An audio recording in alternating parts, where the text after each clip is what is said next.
അല്പം വെടിപ്പും വൃത്തിയായിട്ടൊക്കെ നടക്കണം. ഈ മുടിയൊക്കെ ഒന്ന് ചീ ഒതുക്കി വെക്കണം. അത് മാത്രം എന്നോട് പറയരുത്. അതെന്താ? മുടി ഒതുക്കാൻ തിരുവനന്തപുരത്ത് ഒരു വൈദ്യരുണ്ടാക്കിയ ഹെർബൽ ഓയിൽ വാങ്ങിച്ച് തേച്ചതാണ്. അതിനുശേഷമാണ് ഇതിങ്ങനെ എഴുന്നേറ്റ് നിൽക്കാൻ തുടങ്ങിയത്. ഇനി ഇത് താഴുമെന്ന് എനിക്ക് യാതൊരു പ്രതീക്ഷയില്ല. ആ കാരണം പറഞ്ഞ് എന്നെ ജോലിയിൽ നിന്ന് കളയരുത്.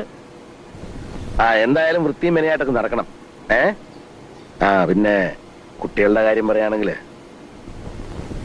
എനിക്ക് വലിയ വിശ്വാസമൊന്നും ഇല്ല. താനൊന്ന് ശ്രമിച്ചു നോക്ക്.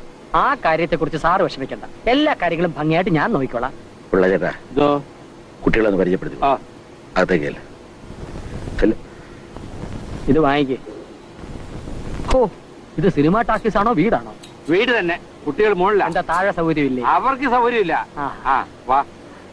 മുലകുടി മാറാത്ത കുട്ടികളായിരിക്കും. 2 നിപ്പിൾസ് ഞാൻ എക്സ്ട്രാ കരുതിയിട്ടുണ്ട്. ഇതങ്ങനെ കുട്ടികളൊന്നുമല്ല, പ്രായപൂർത്തിയായവരാ. അടൽസ് ഉള്ളിയോ? അവരെ നോക്കാൻ എന്തിനാ ആള്?